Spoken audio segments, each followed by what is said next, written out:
Hello. Welcome, everyone. Yes, welcome back to the Dojocast.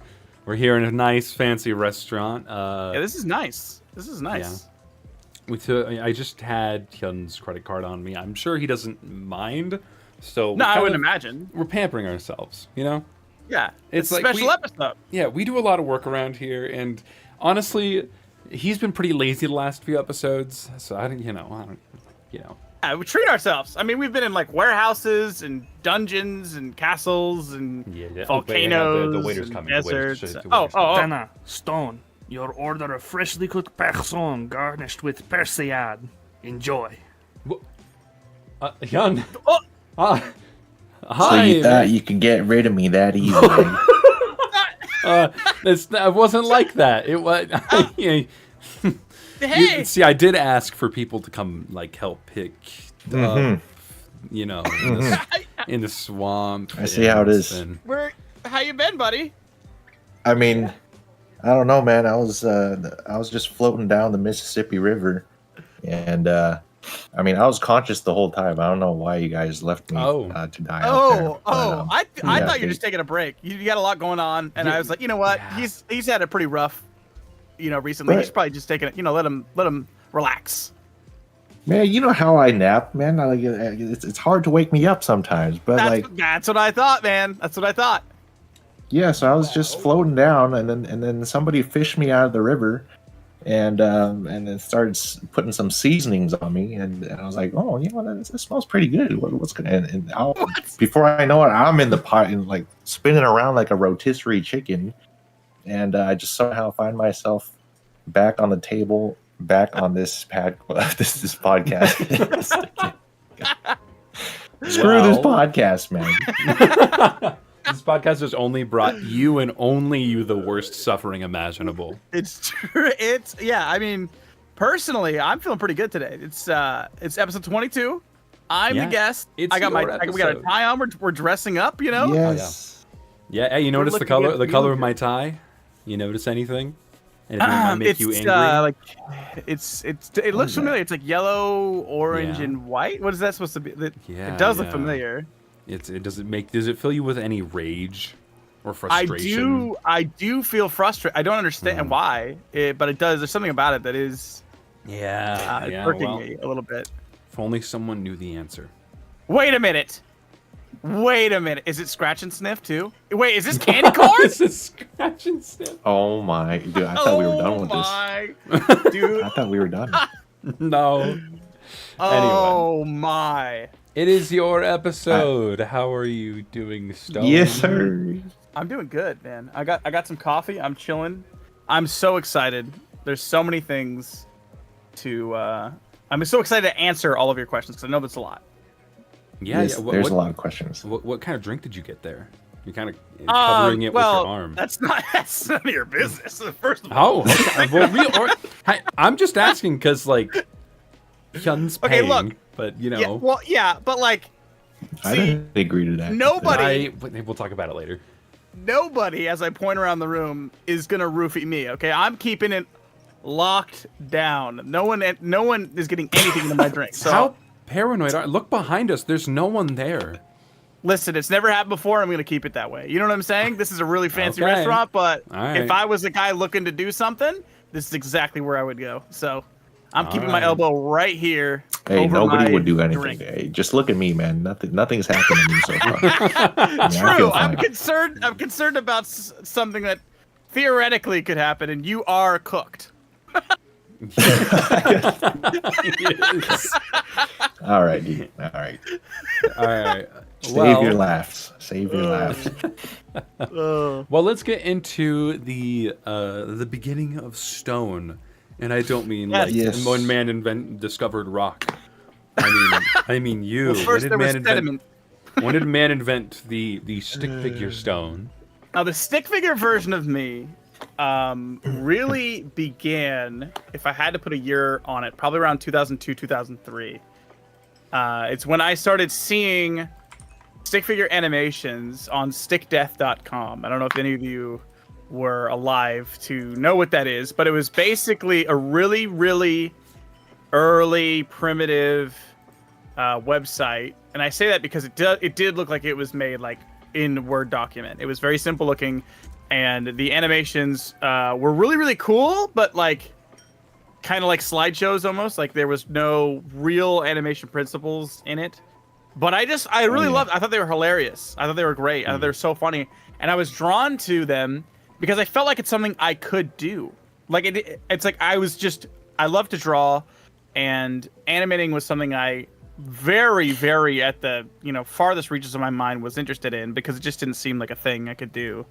But that's really like the very beginning of it, and it probably was about a year later that I saw the website sfdt.com, which was another bigger community at the time. That's where like actual stick figure animators were. Stick Death was just like, I think it was like a guy that made a bunch of Stick Death quote unquote animations. But SFDT 2004-ish, that's right around where I got started in animation. Wait, so how old were you during that time? Like, were you a young little boy? I think I got started when I was 13. Yeah, 13. I was a fresh 13 youngling. Yeah, so... And, like... Yeah. Were you interested in any of that kind of stuff, like, before you kind of entered the interwebs? No. Or was really, it just... really, I wasn't. I don't know what it was. It's just one of those things where I might have been on, like, a Flash website, like a gaming Flash Games website back then, because I remember I was still playing games, and I think that computers around then were getting a little bit better where we would start to play on them, because prior to that the internet was so slow and everything loaded so horribly, and a lot of the times there was nothing to do. But then as like Flash games became a thing, I think I started playing some Flash games, and that's where I came across some of the stick figure stuff, because there was no social media. So there was no way like that you would just like peruse through things. You kind of had really stumble upon it from looking at a different website. So I think that's how I got there. Yeah. That's so cool. Interesting. Wow. So welcome back, Hyun. Bro, I don't even know how to be a host anymore. You go ahead, 10. Okay, I'll take over. Oh man. Yeah. So, what were the beginnings of Rock Hard Anims and FluidAnims? Because, from my understanding, you were the creator of at least one of those. Both. And actually, yes. I will preface this with there was something beforehand. There was a little thing called underplusanime.net that I was an administrator of, and it was before I knew literally anything about web development at all. I was working as an administrator on a free forum website. Like back then, you used to be able to like create a website for free by using a free forum website, and basically your web link was like, I don't know, like freeforums.com/ and then it would be your website, right? And okay. that's where I started a community there about stick figures. And I just remember I was working at a TV repair shop, and I was replying to every single comment that was ever put anywhere on the forum, everywhere, constantly, right? Wow. And it was in that, after running that for a while and really liking it, that I was like, you know what, I can make my own actual website. And so I went, and with the inspiration from my buddy Terran Shard, who had terranshard.net, he showed me how you can get a domain and a hosting company and buy your own website. And so I bought rockhardanim's.com. Where I came with it, I literally think I thought it up in like 30 seconds, because my name is Stone. I was like, oh, Stone's Rock Hard Anims, because Anims was the abbreviated animation. Anims was picked up only in a few different things. Terran Shard, I think it was terranshardanims.net was his website. And so I think I was like, oh, that works out great, And I didn't really know what I wanted my website to be about. I knew I wanted to have a community and a forum, and maybe someday be able to post my animations there. But I really didn't have any web development experience. I was diving headfirst in with knowing nothing at all, and just taking it one step at a time. So, and then Rock Hard Anims started to pick up a lot of momentum. There was a lot of my friends that I met at SFTT over the years that we would, talk on IRC and Messenger and Skype, and So we really started to build a community around Rock Hard Anims, and yeah, that was the beginning. Rock Hard Anims is the baby, the predecessor before FluidAnims. That's so crazy because like if you think about like IRC back then, I mean, those of you who don't know IRC, it's like a very primitive chat. What was it? It's like a primitive group chat where people can connect to, but like just using that and like the whole internet thing back then was so complicated. It was. That I'm surprised people were like there. You know? It was still very small, and it was mostly because it's people from literally all over the world, right? So like if just small pockets here and there, people were finding these places and were drawn to these animations, and more importantly, they wanted to learn how to animate and be around people that knew how to do it, because how you learned was just being in a community. There was just like no resources or information pretty much anywhere. And what I set out to do was create those things. I wanted to create those communities, have a place where people can upload their stuff. I pulled together, and I made actually another website called stonesbucket.com that some of you might remember. Because there was no website to get any resources if you wanted to be an animator. So I laid out all the different sound packs all in one place that you could download. I put tutorials on there, how to do different things, some of the basics, the different programs that we're using. And I created like this essentially starter pack to get into stick figure animating. And I wanted it to be separate from my main website because I wanted people to just like go there regularly to pull whatever they wanted from it. But that's what my main thing is, because there was none of these things created. Anytime I ran into a need that I wanted, I just went and I figured out whatever I needed to do to make it happen. Yeah. That's what drew in the most people. That's kind of crazy. Because like even back then when you're like really young, it's kind of crazy that you still kind of had the original idea of just hosting a community for people. Because like for me, I know people see me as like a community host and doing community things, but like that was like the last thing on my mind, because I started as like a nobody, kind of like a person in the background, just like doing my own thing. And I never had the thought of like, oh, I'm gonna host this community and it's gonna be like super cool, because it's just so big to think about as like someone that young, you know. You kind of made it out of necessity, right? Once I made it out of necessity, and it's also a bit selfish, because I made it because I was so excited about this thing that I was doing, right? And for the majority of my life, whenever I'd get really into something, I really didn't have very many people around me to share anything that I was into. And I would get really into whatever it is that I was doing. And so with something like this that I really, really loved, and I got a piece of that community from different online communities that existed at the time, I realized that there is tons of people out there that could be out there that might want to be a part of this, that might share this same thing that I'm interested in. And I just desperately wanted to be able to like connect with and share the thing that I'm doing. And as more people came into the community, I just kind of constantly kept my eye on creating whatever we needed. Like if it didn't exist, I wanted to figure out how to make it.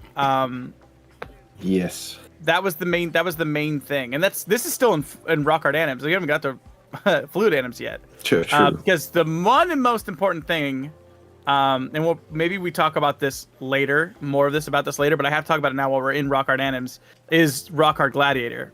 That's when it was created. In Rock Hard Anims phase. Now the website Rock Hard Anims, I think, was only a website for like a year or two.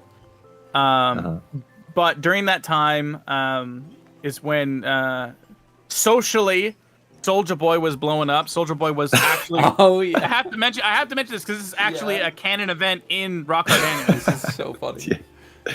Soulja Boy, the Soulja Boy, tell him Soulja Boy, the same one that you're thinking of. Yep. We used to hang out on Skype because he was a stick figure animator, and he was on Rock Hard Anims. And I remember distinctly when I was writing up some of the articles in organizing Rock Hard Gladiators before releasing it. He was talking about how he was selling his glasses on his website that says Soulja Boy written with whiteout on the lenses. Yeah. So anyway, it's a really weird. It's integral to the story. Dude, it is. Because he was such a character, and such a big character. I'm not even kidding. I was like, I want things like this, like events like this, and people like this to come together and create their own characters that they can animate with, because we constantly were trying to figure out something to animate, and that's what kind of literally led into the creation of RHG. Was I had this idea that I think it'd be so cool to have a character that isn't you, since we already have an alias that isn't us, right? My name's not Stone in real life. Right. But I wanted a character that I could say is me, and I wanted something that I can constantly animate with without having to be like default black stick figure, running left to right. I wanted something that I could build upon and interact with other people, because that's what the community was about. And so I worked for a few weeks. I actually worked with someone important, Greg Anims. He was a really talented animator at the time. I went back and forth with him, kind of like adjusting and kind of running back and forth with him with like ideas on how it should be, because the majority of Rock Hard Gladiators was trying to make sure that it fundamentally made sense and that anyone can join and kind of understand the fundamentals of how they can participate in it. And that was really the longest part for beta testing for RHG. But in Rock Hard Anims is when RHG was officially released. Damn. And created. Crazy. And what's the timeline for like the years? Do you know when it actually started? The Rock Hard Anims? No, I don't want to be completely annihilated by people, because I'm so time blind and toxically in the moment that I might not quote things exactly right. So if someone in the future hunts this down and it can find the accurate time, great. But true, yeah. I do think this was probably around like 2005 to 2007 was probably the origins of Rock Hard Anims and RHG and things of that nature. I believe. Again, don't slaughter me if I'm not exactly right, but it is going to be around that time. And that's crazy, because that's still years before like I even touched animation online and all that kind of stuff. So that's crazy. What year are we on right now? I don't even know. Am I born yet? 2005, Hatena was maybe? still developing. I was 4 years old. Oh my goodness. God. I was driving a car. Oh man, how does that feel? It feels old. It feels like my back hurts. But yeah, that was Rock Hard Anims. Rock Hard Anims was really pivotal and important because it was really me getting used to graphic design, me learning web design. I was still in high school. I think that's pretty much the bulk of Rock Hard Anims, because of course the thing that came after, which was the culmination of all the things I had learned up to that point, was FluidAnims. And the reason why FluidAnims existed was because I realized that Rock Hard Anims, the company that sold me the hosting and domain for that, was literally like almost like a mom and pop. Like it was a tiny little company that I was buying hosting from, and I was way overpaying for it, but I didn't know. And I couldn't get them to release the domain. Like they just didn't even have the functionality to unsell me the Rock Hard Anims domain. Yeah. Okay. And so I was like, whatever, I'll just make up another domain, and that's where FluidAnims came to be. Because the one thing that I constantly heard all the time, for my animation specifically, is that people would call it fluid. Your animation's so fluid. I didn't get it because I thought my stuff was just always really slow. Like, I thought my animations were really slow moving. I thought they were smooth, but fluid just constantly was coming up whenever people were talking about my animations or whatever. So, and Anims was the vernacular thing that was starting to pop around. So that's the origins of FluidAnims. That's where it came to be, because literally a company was strong-arming the domain from me. Yeah. So you have lately been like somehow convincing some animators to come back, Nazul, for example, and now he's like full force coming back. He's making his own tutorials and shit. Hypothetically, what if we got Soulja Boy back? Oh, what if he started animating again? I will say this. I went on his Twitch a few weeks ago, and I said, hey, I was like, do you remember Stone from FluidAnims? and he started to freak out. He was like, "Yo, no way!" So I don't know. I don't think that's ever.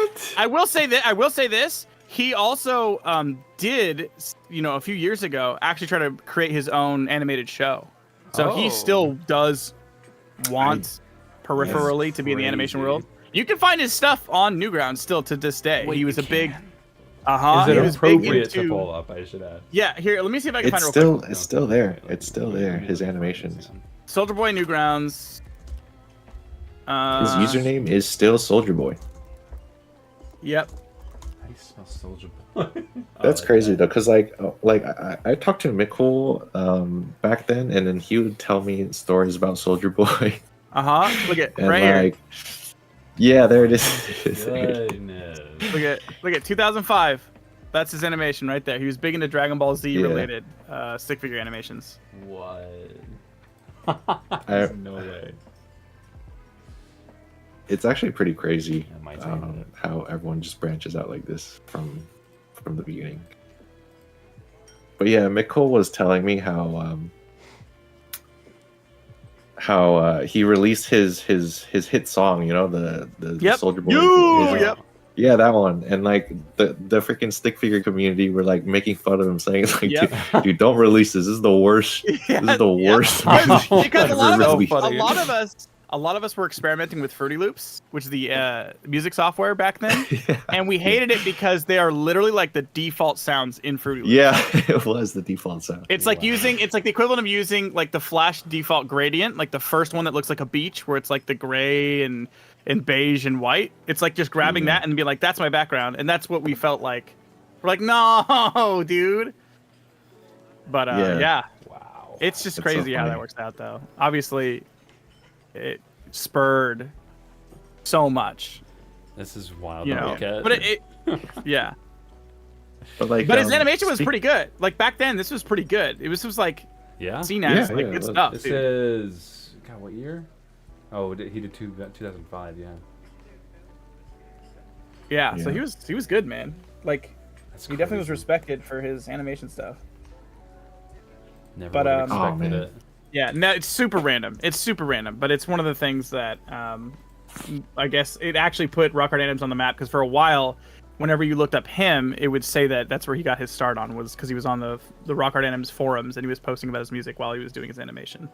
Wow. Yeah, I mean, speaking of Soldier Boy, and like these crazy names, are there any other like notable people that from the community back then that not a lot of people know about today? That There You is some kind names of, I want to mention remember. that a lot of these names are going to be somewhat meaningless in the sense that like you might recognize them, you might not. I don't know that they've done anything since, and the list would be so much longer. But I do know that Yeah. anyone who's listening that has been around for 20 years or whatever with me, some of these names are gonna pop out to them. So there's Greg Adams, Cosmo Seth. Cosmo Seth did a lot of the Rage Oh, yeah, Flash I do games remember that him. were really popular at the time. He had a really scribbly style. He was a really good Flash game developer. yeah. He was my buddy too. SSJ, who has been around Oh forever. my God, that's a champ. Uh-huh. That guy was so Wayne, cocky. Wayne, I've never been able to say his name correctly. WEIEN. Yep. Yeah, He was super. yeah. He was like one of the best mods that we ever had. Like he was, and I think he was better than mod. I think he was an admin because he was really good at community organization. Yeah. There was Theory. I remember Theory. Yeah. Jumbo, Eric DiRenzio. Physic. yeah. Physic was really early FluidAnims. Physic actually was really, really, really stylish. He was like my right-hand man early FluidAnims. And he had an animation style that was very similar to like, almost like Pluto's. Uh-huh. But his characters that he always did were elastic, and I think they're their inspiration for Geo's RHG character. Because they looked yeah, very Mr. much so. Yeah, Mr. Pix looked very much so like Physics' stuff. Geo, that's another name. David Borja. Supper Boss. Blunt Annans. He was a FluidAnims crew member, really, really good animator as well. Jeweler Mud. A lot of these names are also like permeate Oh through my time, God, so you know them. Yeah. Blizz, Strills was really critically important animation-wise. A lot of people that really liked his style back in the day. There was Etch. Ajvar, Insanity. Insanity was the one who created Tarantula, and Terran Shard. These are some names that I feel like most people probably won't know a whole lot about nowadays, but they were like, and there's so many more too. Like the list could be literally 100 people. I feel But, like a lot of these people, like when you mentioned their characters or RHGs, they're very recognizable even today. But like I'm not really familiar with even half of these names. Yeah, and I But, would like you say, like who's the guy who made Tarantula? Insanity. And yeah, like, I didn't know that was his name. Yeah. Yeah, I know one Tarantula. knew Tarantula is huge in RHG. And then like Strills, you've definitely seen his character before, long after Strills. And what was it? God, there was another one that's like, it's similar to that though. Like these are all people that if you knew them, when I say that name, it's going to trigger something, and then like no way, and they're going to remember that. But It's I don't know what any of them are doing crazy today. I remember most of these guys, and like I used to just hang out with them every single day in chats, and like it just makes me wonder like how they're doing, like what they're doing right now. I know. Like I wonder if because like a lot of them could very well still be into art and animation, or even be doing it as a job, and there was really not a whole lot we would be able to find out, you know. Because like even looking up Physic was such an incredible graphic designer as well. Like he was really, really, really talented, and I would be shocked if today he's not an artist or a graphic designer or photographer or something nowadays. But I literally don't remember his actual name. So like putting. I don't remember a lot of quickly, people's you know? actual names. Yeah, I just knew them by their usernames. So yeah, I mean that's I wouldn't say there's a lot of famous like outside of our community, famous people outside of Soulja Boy that I would remember. But yeah, those are some names. And again, there's so more. That's just like a list of like some are older ones that I think that should be mentioned. I don't know why I'm out of breath from that. Dude, I've been recoiling from that Soulja Boy fact since you told me in Anime Cast. It is wild. Like it all is, the way is back in definitely Anime wild. Cast. Like, that's crazy. I can't imagine. I had my own little group of people and friends too. Like there's like special porridge and some like the lesser known people out there. It's just crazy, man. Because like they're people with their own lives, and then like even today you'll meet people that you probably will never meet ever again, or they'll end up doing other stuff. But like they leave like their own little footprint in your memory in your life. Yeah. That you can kind of look back on. So that's pretty cool. It is super cool. Hey, community is cool, and you know what's good with community?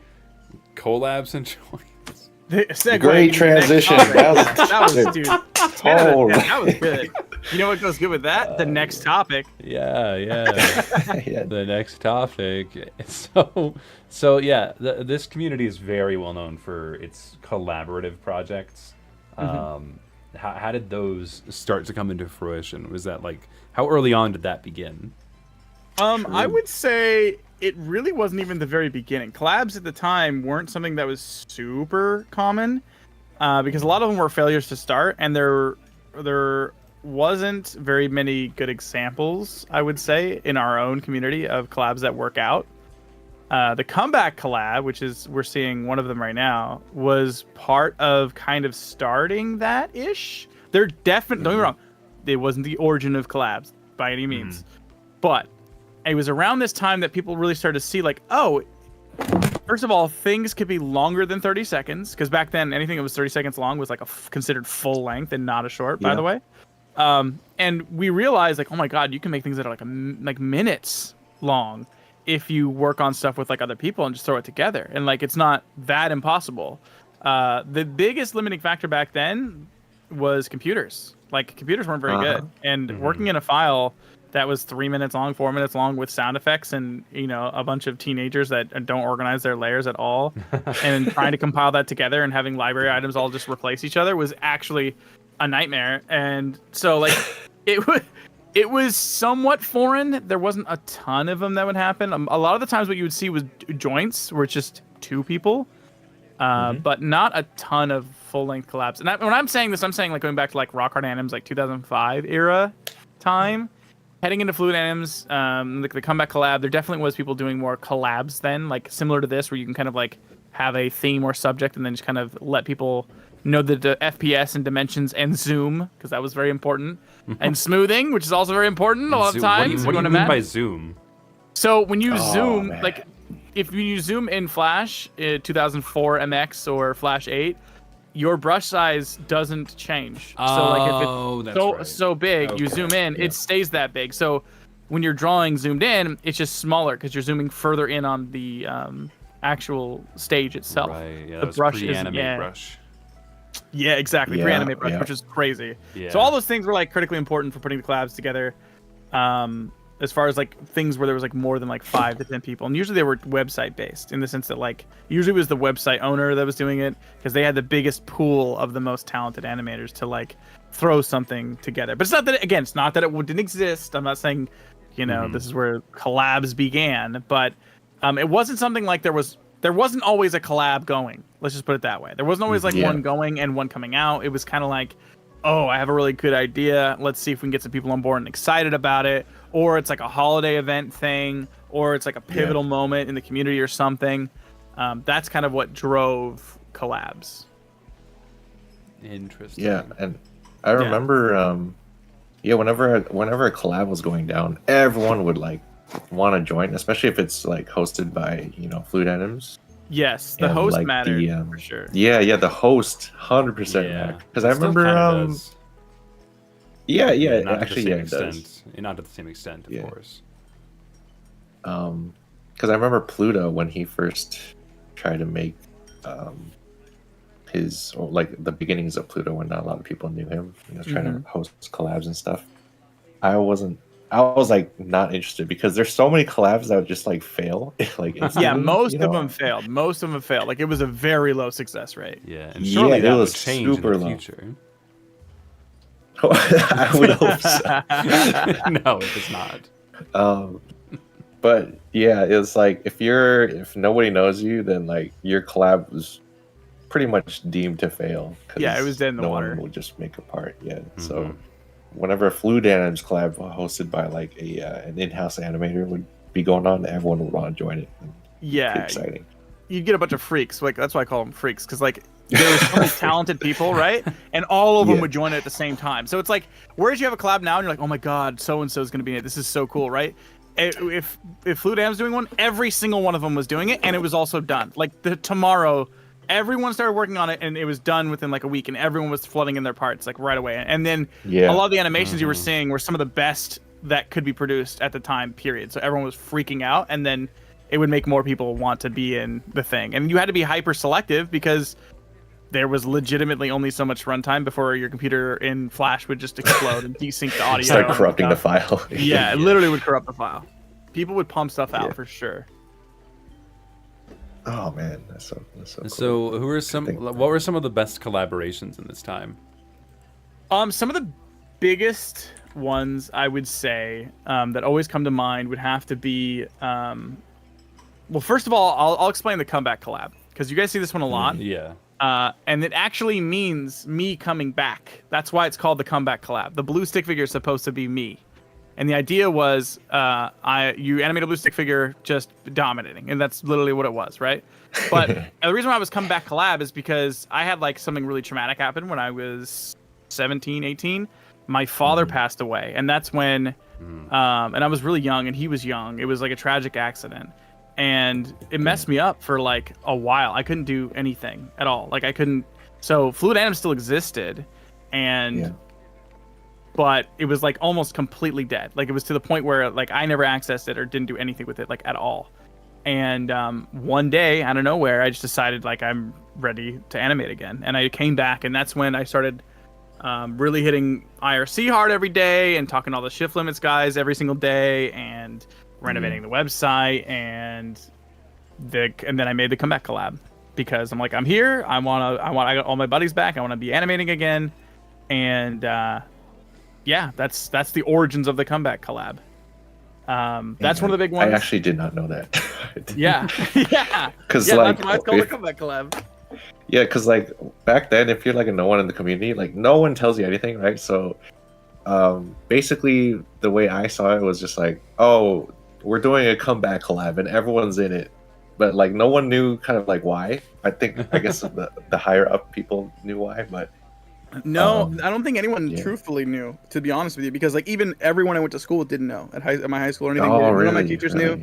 No one really knew like what happened or what was going on.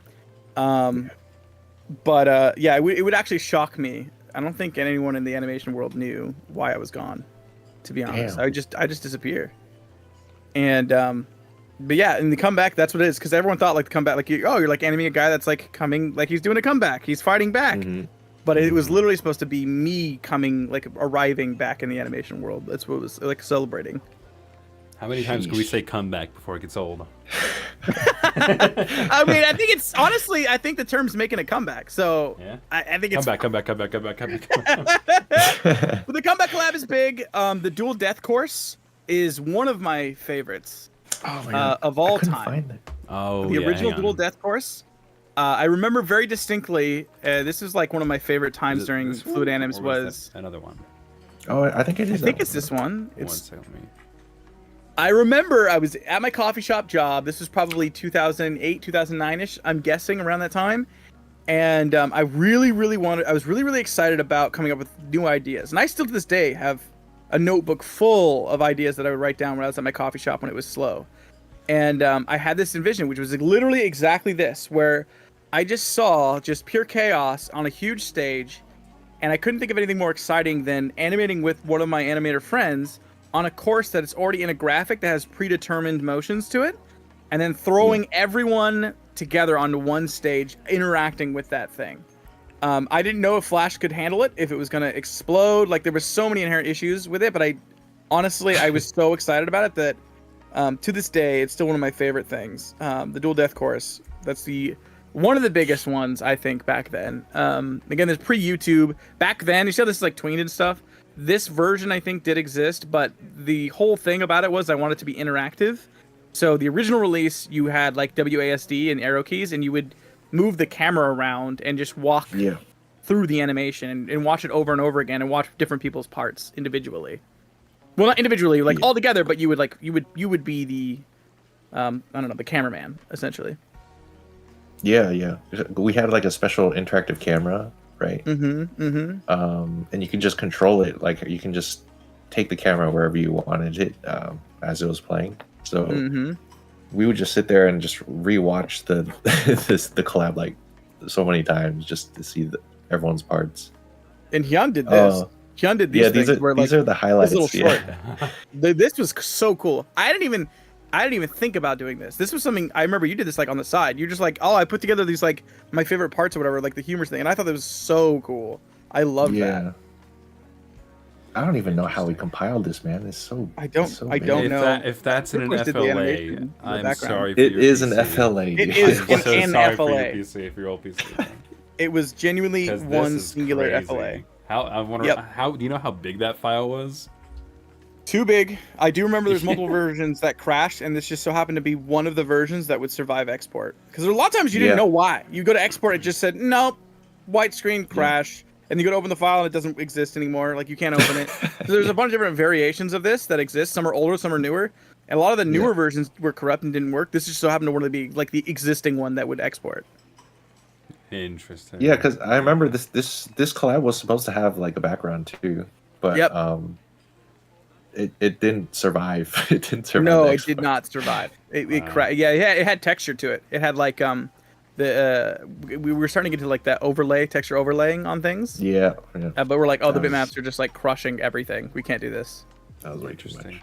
I can think of like a pretty easy way to recompile this, where you have like it's primarily compilated in Adobe Premiere. You have a chromic, like one main color key in the background of every FLA.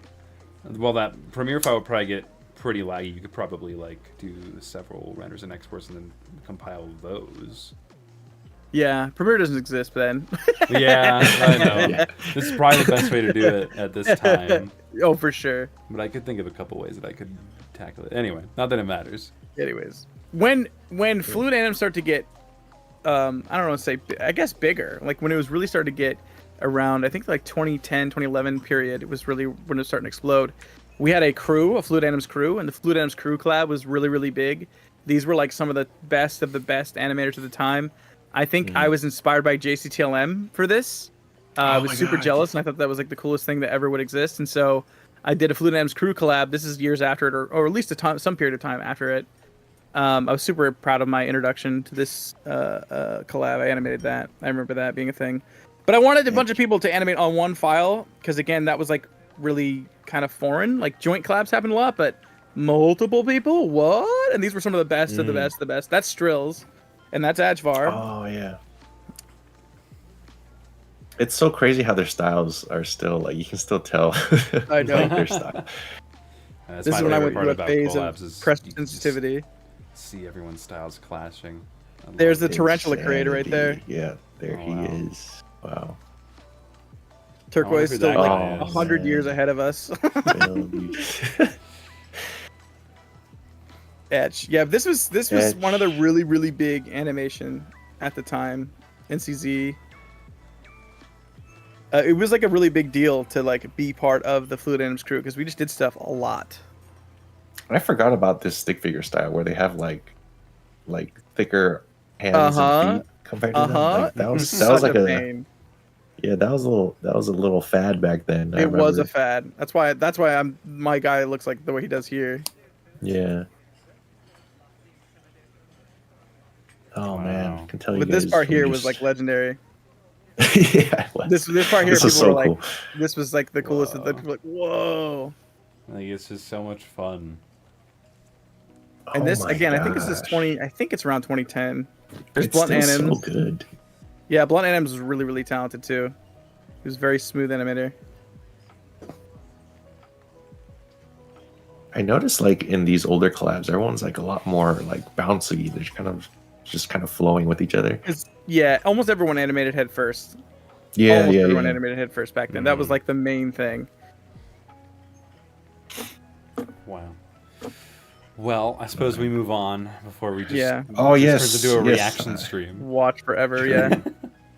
Wait, you got to watch the box smash though. That was Yeah, I will mention the Oh, last okay, one. The box smash does matter. So the box smash, I originally made an animation called Box Smash, and it went on Newgrounds. It was on the front my page of Newgrounds. God. It was an actual big deal. Like for the stick figure community, we were seen as like a derogatory group because we did stick figures, and those were like the worst thing you could possibly do.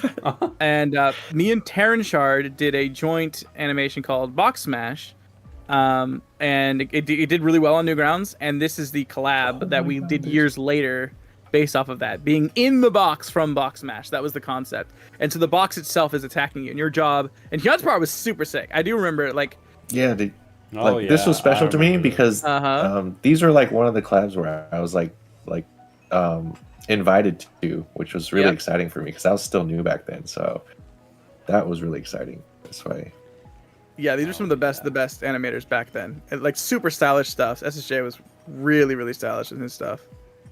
He's a single frame animator. But then, Oh, yeah. Oh, yeah. yeah. one of the rare single framers. Oh yeah, I had my single frame stage. I still mostly single when I do stick animation. That's It's just insane. so Oh, satisfying. theory. I do remember this doing pretty well on Newgrounds as well. Oh yeah, it was top 100 for a good while. Mm-hmm. Jumbo. This is then, yeah. Your goal was to escape the box, and the box, you can use the box to attack your figures in any way you see fit. But your goal is to get out. Jackie was one of the, or Zaki was one of the newer people. But yeah, these were probably like the more pivotal, main bigger collabs in FluidAnims that I would always come to mind. Bro, we gotta do another one of these. Box Smash is so good. It's such an easy concept, and it's so fun and it's so freeing because it's just like you just have black objects come from any of the way of the peripheral of the background, and that's the box itself, and it can animate itself in any way it wants to attack, whoever's the inside of the contents. It's so fun, and it's a good stage clear. That was the whole thing. Is like I want to make it easy to compile, right? And so you just start with a clean stage and you end with a clean stage, and it's really easy to clean everything up because it's all fits in with the background. It's just black objects coming from the black border. Interesting. M3D, that was another big name too. But yeah, Box Yeah, Mask dude, Labs. he This seems was like one of the my much closest more- friends. This seems like what the much more classic style of collabs you see now, where someone makes a template and you just do whatever. Mm-hmm. Yeah. Where initially it seems more like a prompt, and people would fill out the prompt, and then you compile the separate MP4s. Oh my god, I forgot Endo did his. Endo, It's still so my Endo, God. dude. It's Dude, still he's so always- Endo. He's never changed, dude. It's so No. crazy how he just never Yeah. changes. He started good, and he's still good. He's still good. He's still so He him, is. dude. Oh my god. Was that Flix? Flux. Flux was really stylish Flux. too. Flux. Yeah, you saw him in the Unpresented with me and Phil. One of his collabs. But cool. Mikkel's part was insane. Yeah, Like, his was. I remember. Yeah. So good, dude. Oh, still so like ahead Still of his so time. good. Oh my god. interesting. Okay, we gotta move on. Yeah, Okay. we're just Sorry. watching collabs. I at could this talk point. forever, man. Yeah, there's so many other good collabs out there though, but yeah, we just have to move on from this. But let's go back to RHGs Yeah. because you kind of explained to us how it started and where it started, which was Yep. Rock Hard Anims, right? Mm-hmm. But like, why do you think RHGs is still so kind of prevalent even today after like, 10, I was going to say hundreds of years, but like I wish. After 2 for millennia. years, No, yeah, after years and hundreds years. of years. So this right here is actually the first RHG battle ever. This was the release animation I did to show what a battle could look like between two No way. RHGs. This was made and finished before the RHG system was released on the website. And the reason why I believe today why the system is fundamentally so popular and it has outlived or stood the test of time is because it's built around the most important thing that made the community what it was, which was people working together in an open and free creative light that in that light was itself a fuel that made you super excited to animate. It made you want to animate. Like seeing someone's character or seeing a new demo for a new character made you excited to animate. The idea of you animating your character was fun. What was even more fun was perusing through other people's characters and be like, oh my gosh, my limited skill set, this character would be so fun to animate. Like the feeling you get when looking at their character is what made you want to animate, and that's what you'd ask to battle. And in creating your battle would generate their battle, therefore you're getting two animations. And because you had a system that would get you constantly animating, putting out work, and then people seeing that work would in turn make people inspired to make their character so that they can battle you, to battle and someone else that they saw. It perpetually generated itself while perpetually making more animators be more excited about animation. And that's what the core of why I wanted it to exist. I wanted an open and free universe of characters that people could bounce around and have their own interpretations of their character being seen through other people's talents and animations, because I knew that would make me really excited to want to animate. And if it made me really excited to want to animate, that's going to make other people really excited to want to animate. And that's what got people on the website every single day, all day. By default, you had FluidAnims up, and you were wanting to see what people are posting. You were wanting to be participating. It wasn't ever... it would have moments where you would feel like, okay, I don't want to do this stuff. But like there was so many moments of you genuinely wanted to participate. And that's why I think it still exists today. yeah, and I was in the middle of all of that as a member in FluidAnims, and yeah, it's just seeing all the, remember on the FluidAnims site, you'd have like those little GIFs of those RHG characters, and just like seeing them up there, it's just, it just gave them life, like it's just such a small feature, but That was so big. That was yeah, it generally was so almost like big. you were playing a game as an animator. Mm-hmm. Sometimes, yeah. Go ahead.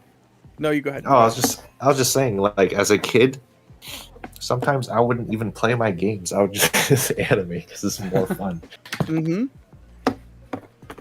I was in the same boat. Like I remember I was playing Diablo 2 when I was learning animation.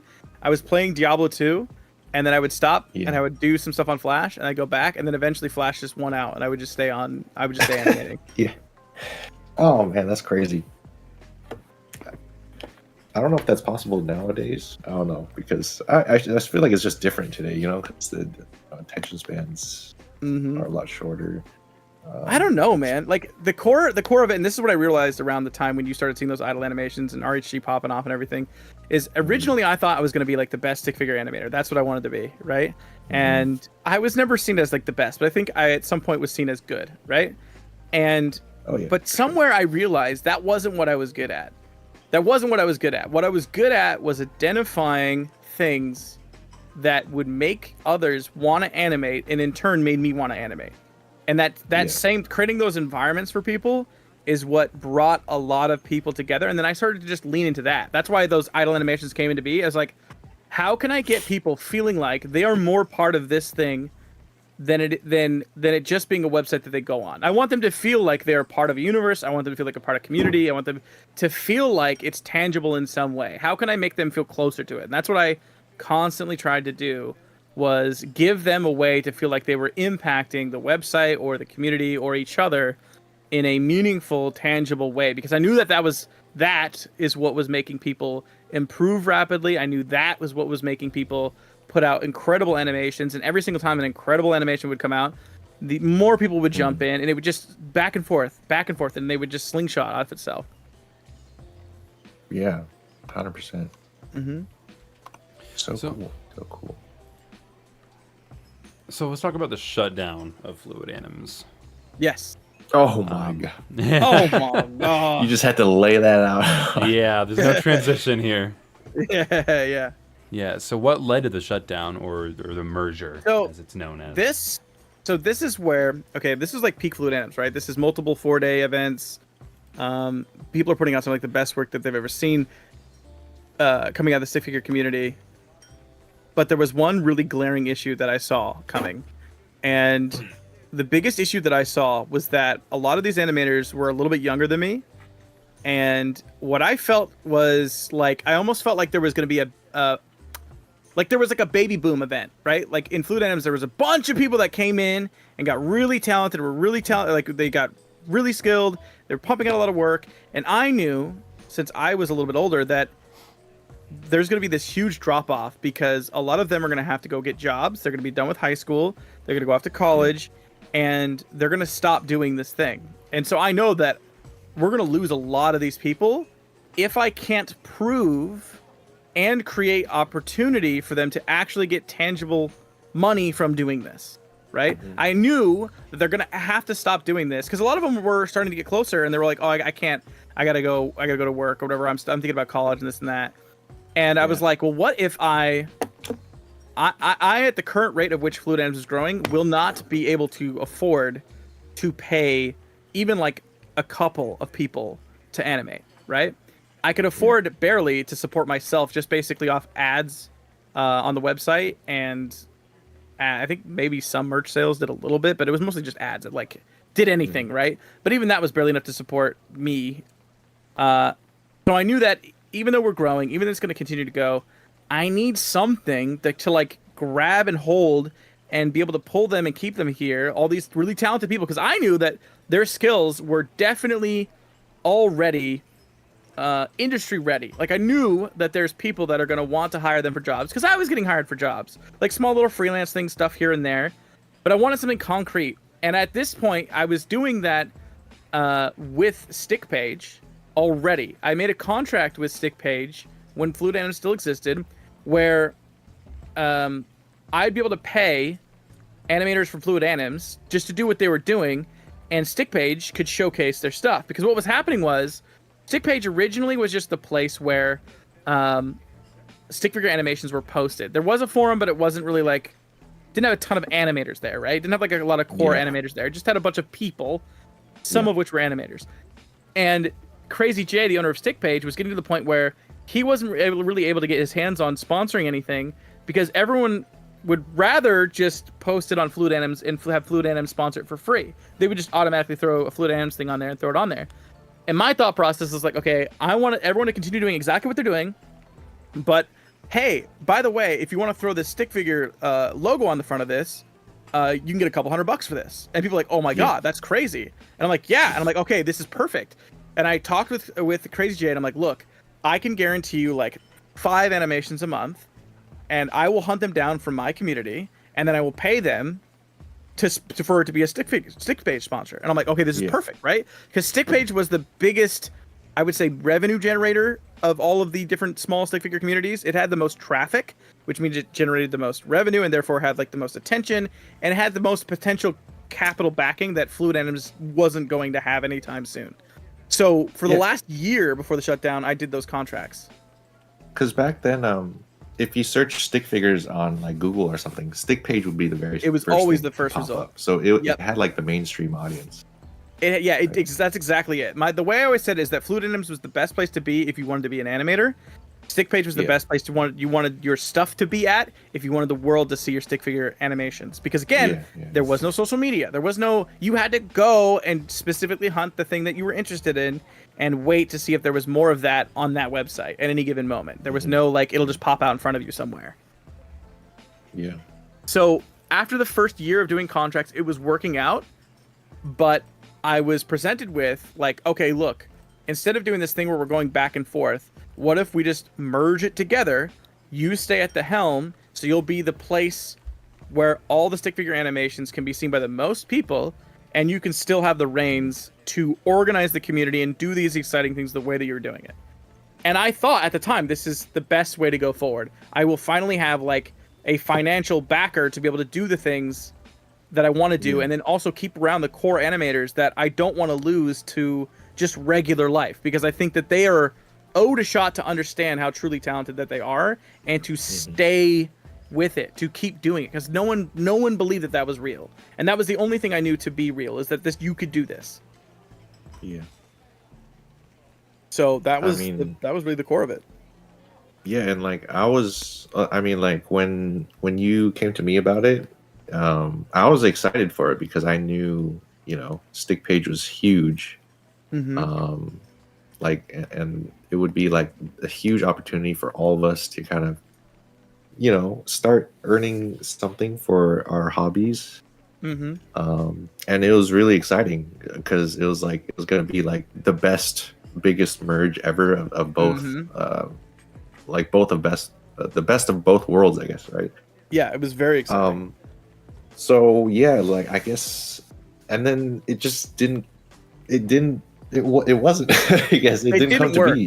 It didn't work. Yeah, it didn't work. And the reason why it didn't work was a lot of it had to do with what I thought going into it, what I would be able to do, contradicted with what I was actually able to do once I was there. So in theory, the only thing that was going to change about what I was able to do was basically just the domain at the top of the website, right? I told everyone, we're still going to be us. We're still going to be this core community of people. The name does not matter. It's the people that matter. You are what matters. And we're just going to be here. And this is going to be the place where we're going to be able to do tournaments that are going to have good payouts. And we'll do side jobs. And I can hire people as coders for doing Flash development, Flash game development, because that was really big at the time. And then when we make something, it could go straight to stick page, and we don't have to worry about like middlemanning any contracts. We can just do direct, and we can do, and I'm gonna still be able to do a bunch of creative things, and we're gonna have a portal, and we're gonna have like all these things, and they're gonna be the best portal we've ever had, because I'm gonna have the same guy that made the FluidAnims one do it here, and like all of these things are supposed to happen. And I think in theory, Crazy Jay wanted some of those. He wanted those things too. But at the end of the day, he really didn't want to relinquish up full rights for me to make fundamental changes to stick page the way that I wanted to. And that's why basically from 2012 on, when the merger occurred, stick page looks exactly the same to this day from when I left. Yeah. It's such a wasted opportunity though, because I can sort of understand Jay's reasoning behind it, because he is the owner of Max Games, right? Yes. His focus wasn't stick page anymore.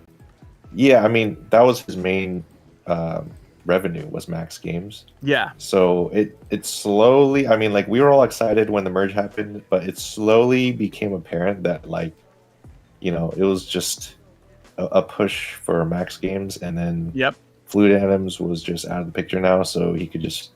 I mean, I don't know. I don't want to say bad things. You know? No, I get it. I get it. It felt really bad, you know. It did. It didn't feel good. Like, I thought I was gonna be like, I couldn't even make front page changes.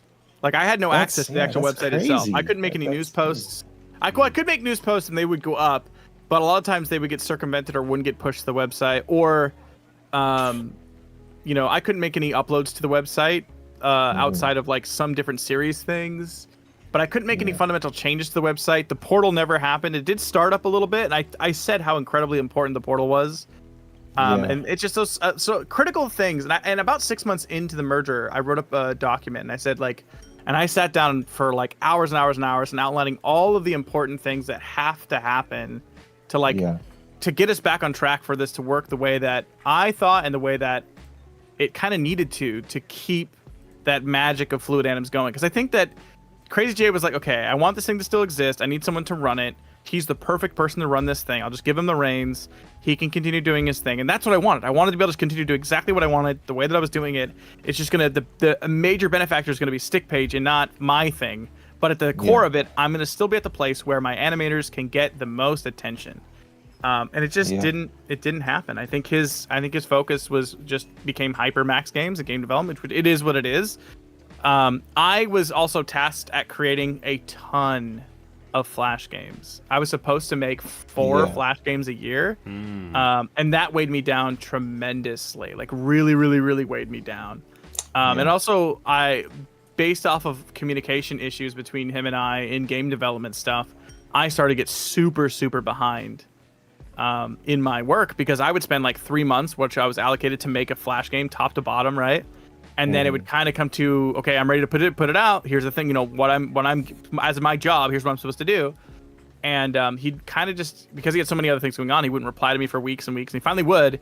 And then he'd be like, you know, in shorter way, be like, this is great, but have you tried doing it completely different from the very beginning up?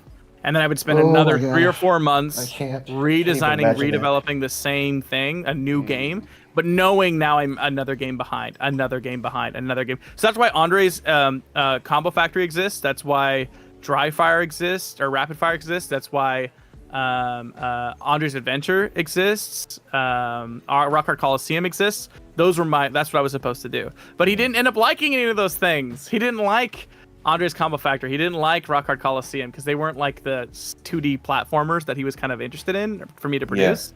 Yeah. And so I thought that everyone hated them because my only result was like, this isn't good. This isn't what I'm looking for. And because I didn't have any of the back end information, I didn't really know that anyone else was playing any of those things or enjoying them. So I felt horrible all the time. Like through the whole process, I was super, super, super depressed. I was very, very, very sad because like the what I had envisioned in my mind for the first time in my life didn't pan out. Because everything with FluidAnims panned out. I would see it in my head, and I would put it on paper, and I would bring it to my people, and magic would happen. And it just did that over and over and over again. And I feel like I would do that same thing here, and I was just getting dumpstered on the whole time. Like, I don't think it has anything to do with him personally. Like, I don't hold any grudge against Crazy J or anything. And I also don't regret the decision that I made, because at the end of everything, that is what made Hyun's Dojo exist. It also, at the end of the day, is part of why a lot of animators do this as a job now and are actively producing stuff as a job. It just wasn't from me anymore. It just wasn't through me, but it was through my action that it spurred the events that led to it in another way. It just very specifically carved me out of it and pushed me away. I'm so sorry about that, though. It's okay. It's truly, I'm truly at peace with it. I wouldn't want to be 2012 to 2015 Stone. But I'm not him anymore. I don't have to go through that. I did that, you know? Yeah. But I wouldn't change it at all. Yeah, I respect that. Man. Yeah. I mean, like, I feel like, I don't know.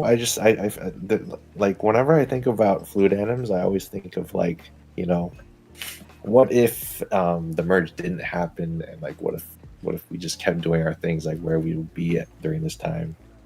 And like, you know, just thoughts like that, you know? Yeah. And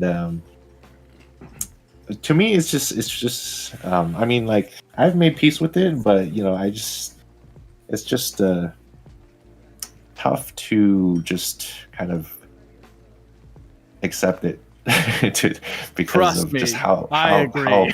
big of a change Yeah. that was. Yeah, And especially Jeff too, man. Like I've Yeah. heard stories from Jeff where it's just like it was not good for him as well. That was during always that my time. biggest thing was I realized that every time I put back into the community, that's why I see success. So like I was always hyper fixated. My new hyper fixation was how do I help everyone? Like what do they need? What do they need that they don't even know that they need? And how can I make that thing? You know, and that's why like I would always hire all of my friends to do anything that if I had any money from anything, I was hiring people directly from FluidAnims. And I was always doing weird stuff. Like remember we had the FluidAnims magazine? Remember we had a printed magazine that I made? Remember remember FluidAnims Radio? A podcast before podcasts even exist, so it was called FluidAnims Radio. Yeah, I remember that. Doing 4-day events was not a thing. I was like, I want to take animating into the real world and making 4-day an event. Remember, Plague Soul, who was on FluidAnims Radio, drove down from Seattle to be with me live on the 2012, I think it was 2011 or 2012 4-day, and we released all the things. Like, so I was like, I was never complacent. I took inspiration from Turquoise in his animation to never be complacent and never not challenge yourself. And I took that from the world of what we were doing, right? I even made handmade clay with my own hands, live streamed RHG action figures that you could hire me. And I would spend like 12 hours hand making your RHG character into an action figure. What I would do is I would make it out of wire and clay. And then I would get it just perfect. So everything was nice and smooth and everything. And I did it all on livestream.com because Twitch didn't exist. You know, I was streaming before streaming was a real thing. And I would go to the Dollar Tree and you can get these super generic action figures where it literally said action figure was the name of the action figure box. Everything on it was super generic. And what I did was I very carefully would lift off the plastic from the cardboard backing. And I would ship you your RHG re-glued back into that action figure container, and I would like change the back to be like details of what your character was like. So I was always trying to think of new and creative ways to get people really excited about this as a tangible world that you are a part of. An interactive game, not just a website. A thing that a lifestyle, not just like a website, you know? Because that's how I lived. That's how I did. That's why I did the FluidAnims decals. Remember I did the FluidAnims decals on the. I bought a bunch of bamboo tablets because I knew it was really hard for me to get a tablet back in the day, and I knew there's people all over the world that were on FluidAnims that had no access to tablets in any way, shape, or form. So what I did was I bought basic bamboo tablets and then I decaled them with FluidAnims decals, and then I made them FluidAnims bamboo Wacom tablets that you could purchase. Yeah, that was so sick. Those kinds of things. Huh. That's what got me excited. Damn. Wow. Yeah. Wow. God damn. So I go off forever, dude. Merch was a big thing too. Like dropping the merch, that was like the biggest thing. I went and shopped through town, and I really wanted to make like really cool designs that people could have and drop them like seasonally, like they're like different, you know, for different times of seasons throughout the year or different events or whatever. I funded 4-day using posters. I did graphic design and made them movie posters, and then I signed them all, and then I gave all the funds to Turquoise for animating them because I wanted to create a system where these animators can start getting paid for the things they're doing, and I wanted to show them that they're talented enough to generate money doing this. And like kind of starting the process of like, look, you can make an event, you can make merchandise for it, sell the merchandise, fund your projects, and do it that way. That was another really exciting thing. We gotta do those again, man. Like that's the kind of stuff that I miss doing and stuff that like I would never even think of. So yeah, I don't know, man. Maybe we should talk after this. Yeah, I like that. Those are the things I do like. We gotta start bringing. You gotta get people excited, old man. Stuff back. Yeah, you gotta get them excited. That's my whole thing. That's why I think some of the people come back. Is again, that's where I feel like I'm good. I get people excited about things because I'm just excited about things, and people love to be excited about things. Anyways. Yeah, like you're right, dude. Yeah. So like I guess so the merge happened, right? And then it didn't pan out to how we all expected it to. and I guess you were working for Jay and stuff like that, and then Yep. pretty much like what happened, I guess after you were done working for Jay, and like how did you kind of So, transition in into short- like regular life? So in short, I sucked at my job, right? Because I got so far behind on all my games, whether it was my own fault or communication with him or whatever it was. I sucked at my job, right? And I was super depressed. And it was like 2014-ish, 2015. I'm at vacation in Disneyland, and I get an email. I get an email that says, you. In short, he didn't say this, but he was very respectful. You suck at your job. Like, these games suck. You're way too many games behind. We're not renewing your contract. And I was like, cool. I'm gonna have so much fun at Disneyland. What am I gonna do with my life? Okay. No. Here's the thing. Okay. In the contract, it said I cannot be part of or start another Flash or stick figure based animation community within the amount of time I worked for him, plus a half, right? So if I worked for a year, it would be a year and a half after I'm done with the contract before I can participate or be part of a community, right? So here I am. I've been doing nothing but this for, I think at this point I was 23, 24. Yeah. And I've been doing nothing but this since I was 13 years old. And now I have this thing that says you not only you're not going to do this anymore, you literally can't do it anymore. You can't do this in the capacity that you would know and want to do it by. Like, that's called by a non-compete, That's right? so crazy. Yes.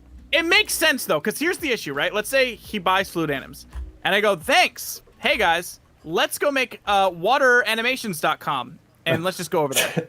You know? So I understood I respected it as well. Like, I didn't want to do that to his thing. I'm not a vindictive person. I held no grudge.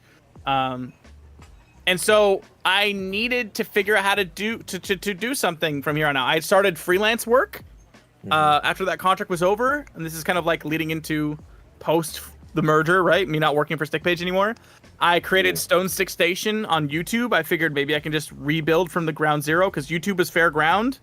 I could do freelance stuff. I just couldn't create a community or be part of like a major community, right? So I couldn't. Yeah. I literally couldn't be part of Hyun's dojo. I couldn't be part of anything like that.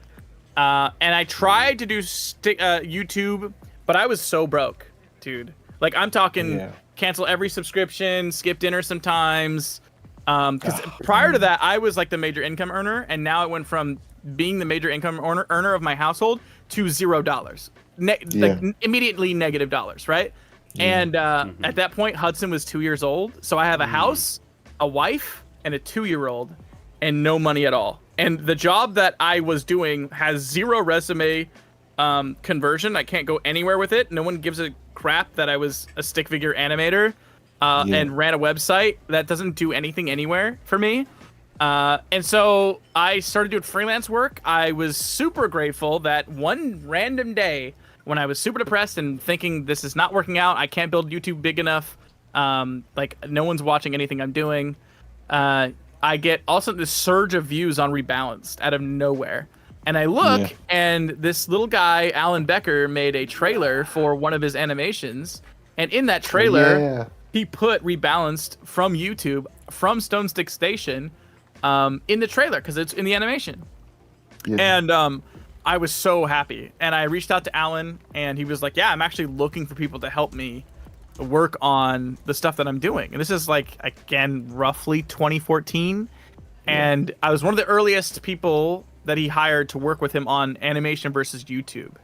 And I did a lot of time on animation versus YouTube. And just the little bit of money I got for the some hours that I worked with Alan on that really made the world a difference. But it was just a little too late.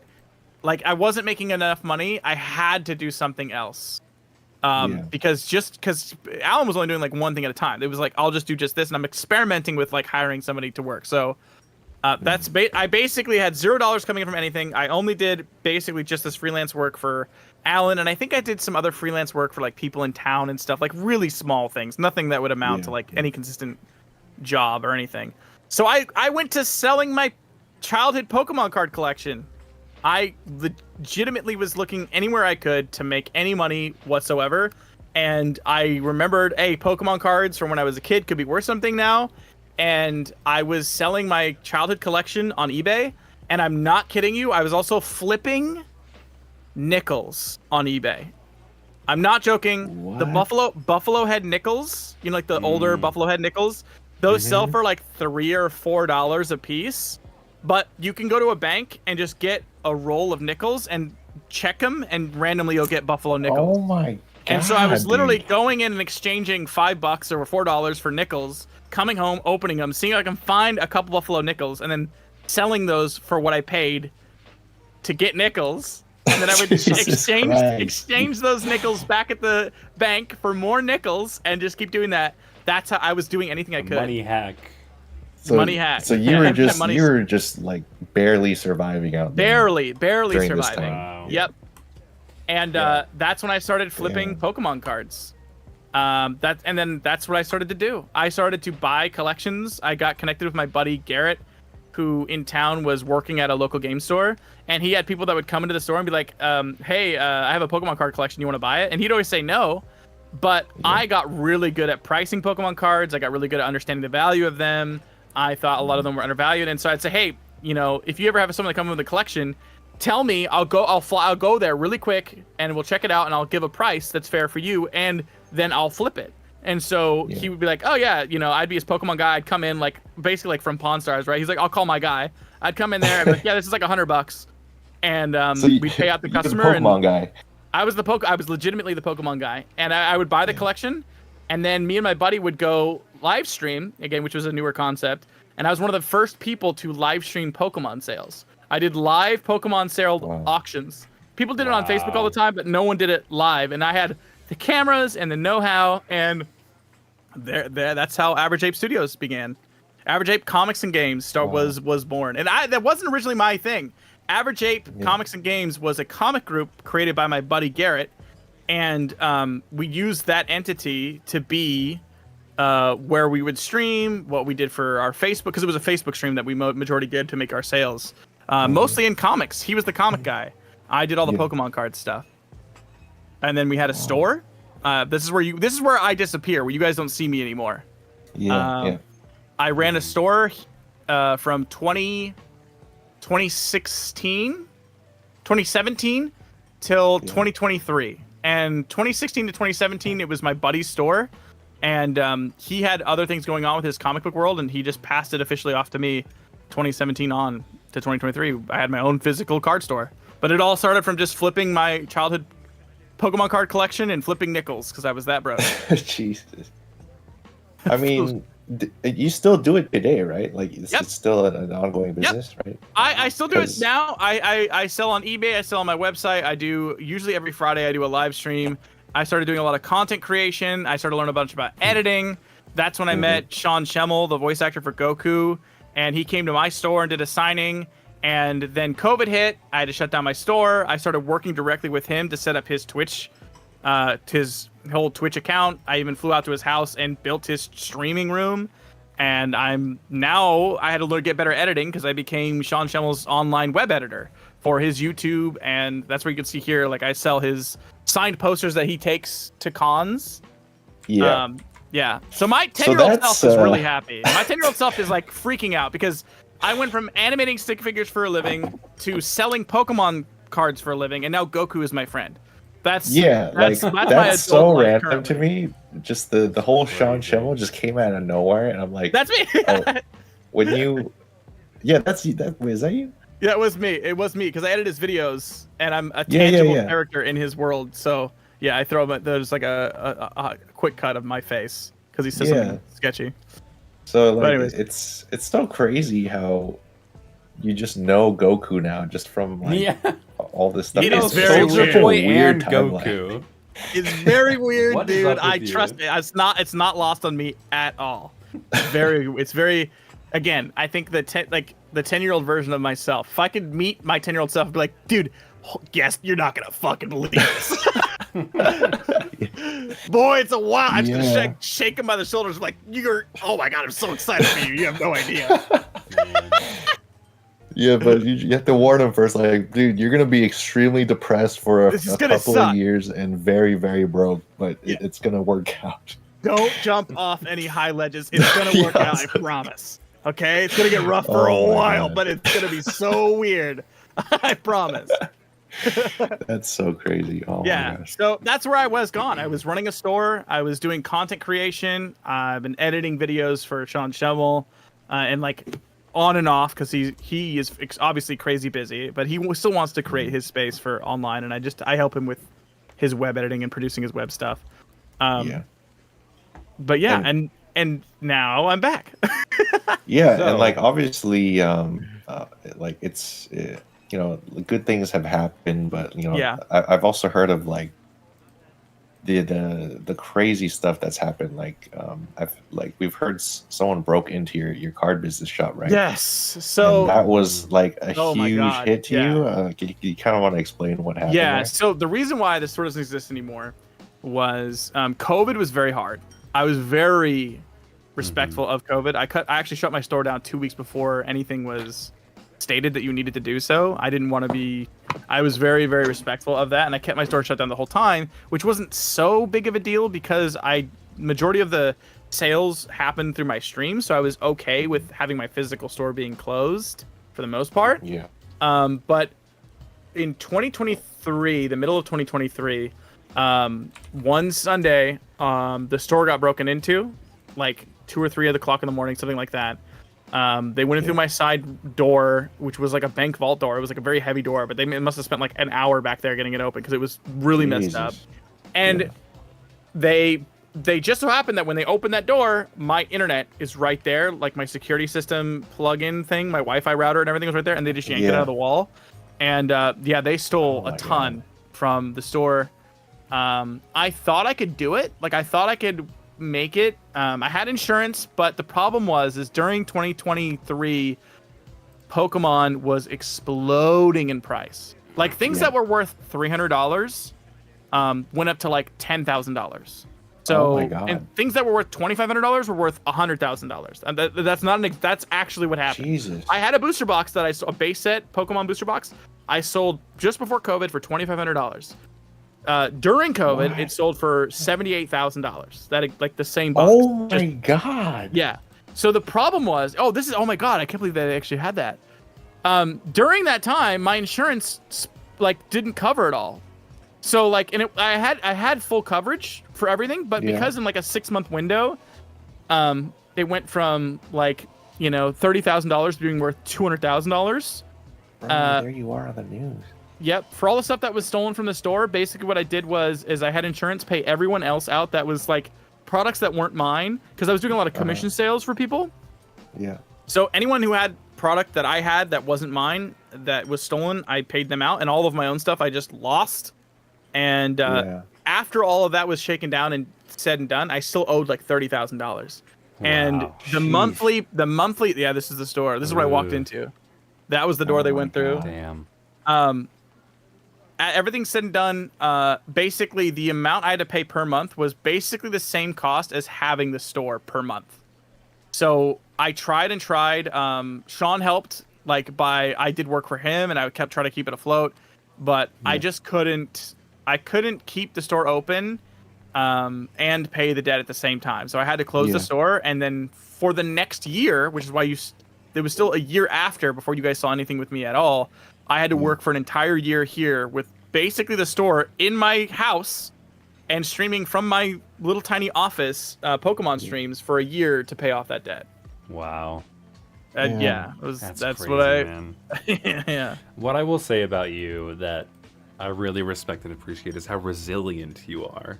Because it feels like there's so much shit that happens to you that tells you to just back off, but you just keep getting through it, and then you keep coming back. Yeah, Yeah. I have learned throughout the years that if you can look inward in yourself and find the thing that brings you the most joy, that is the thing you need to be pursuing. Whenever you find that the thing that you are currently doing does not bring you joy and you feel like, God, it's so hard, it's so difficult, it's the universe or yourself trying to tell you that you need to not do that thing anymore. And I feel confident that the reason why I got robbed was it was a turning point that it put up a big enough wall that said, you're not supposed to do this anymore. Like you have little jabs, punch, big uppercut, and then like eventually it's like it's gonna make, if you don't realize that you're not doing the right thing, you need to divert and you need to do something different. Yeah. The universe or yourself or the whatever higher thing that you believe in is forcing you until you get to a point where you have to change. And I think that that's what forced me to divert back to where I am today. And mentally, even pre-robbery, I am in a better place, even though I don't have a store and I'm not financially as well off as I was then. I'm still in a better place than I was pre-robbery than now. Post-robbery. Yeah, post-robbery. Yeah. That's crazy. Like, oh my god. I don't even know. Like, I can't put myself in your shoes because I would be devastated, bro. Like, it sucked. It was tough. It messed me up. The other reason why I couldn't keep the store going was because I also I had some major PTSD about it, in the sense of like I couldn't sleep. I would continuously, because after that I got a bunch of security cameras. And I would constantly, I would wake up at like 2 or 3 in the morning. And I would just check my phone and look at the security cameras, just because I'm like, oh my god, I need to see if I'm getting broken into or robbed. And I would just get so paranoid. And I would sit there for like 2 hours just looking at my security camera, just waiting to see if I could see something in the window. And I couldn't sleep. So even after the insurance was done, the robbery was like, everything was paid out, and I just need to work and pay off my debt, I was still like, I couldn't relax ever. I couldn't ever see peace, because I never had such like a traumatic, invasive thing occur to me, for like my own personal safe place. Because like that was my own, like I lived there, literally. I slept there multiple times. I spent 14 to 16 hours a day there every single day of the week. So it was, that was making it even more difficult, and even more of a sign to not have a store anymore, because I just couldn't mentally handle it. Wow. Jeez. Yeah. Damn, I'm feeling even more cooked than before, dude. Now you're well done, dude. I'm sweating. Yeah. So eventually you get back to the dojo. I assume your contract expires that year and a half, whatever. Or the So it wasn't worked for 4 years. So it was 3 years that I was contractually not really allowed from 2014, I think that was the last year. So 2017 was like the earliest I could do it. And 2018 is when you guys started to see me a little bit. I was in one of the Doris collab. I was actually working and doing some stuff for Alan, like small things here and there. I was live streaming. I wasn't on the Discord yet, but I was hanging out and reaching out to someone like to Hyun, and I was working and trying to get back in the community and help with Animate and Sierra lore and stuff like that. Like it was like around that area. But now you're pretty fully back, integrated into our community now, and that happened just this year, right? Mm-hmm. I came to realization. I realized I'd always wanted all of this, everything, the whole time I've been gone, right? From the merger of FluidAnims to today, whenever I was pushed away, the whole goal was always to come back. And that's the reason why I started flipping Pokemon cards, because I needed money so I could go back to animating. The reason why I was able to come back for that short period of time that I did was because my store was running at such a way that I didn't have to literally do every single thing. So I had time in the day to spend animating or doing something else. And that's why I came back. And then I got robbed. And I couldn't do it. But I realized out of nowhere, like this is a few months ago now, or a couple months ago, I was like, wait a minute. And I felt like I was looking around like, wait a minute, is it time? Like, I don't have to pay the debt. I don't have a bunch of like bills I have to pay. Like, I'm okay. Can I do this now? Like, can I animate? Can I actually do this now? And I realized I really was patient about it. I was quiet about it. I did some animating privately, and I'm like, oh my, I think I can do it. I think I actually, it was so off my radar for so long, but it always been my goal that it actually came back. I actually could do it. Yeah. Man. Oh my god, that's funny, because when you question yourself saying that it's time, and then when I first got your DM, I was like, wait, is it time? I was Wait, is it time? Because one of the main reasons, I mean, I told you this before, but like one of the main reasons why I made the dojo was for you to come back someday. Yeah. That was one of my main goals that So I'm now cool. able to kind of check off. Was like, he's gonna come back one day, and I'm gonna keep it up, just so we Which can is so bring it cool. all back. Which is And you did yeah, such a good man. job. Oh yeah, thanks. But like, no, sorry, you can continue. Okay. yeah, So- I just feel like I can't do all this without you. You know, like the original dude that Mhm. got me into animation and all this the community stuff. So yeah, it's just crazy how it all comes full circle after, I don't know, 15, was it 10, 15 Feels like a years? lifetime, dude. Yeah. Yeah. But yeah, I'm still excited for what's to come because there's a lot of things that I want to explore and new things that I want to innovate with the dojo and all that. Now that you're back, all that. Yeah. It's gonna be exciting to see.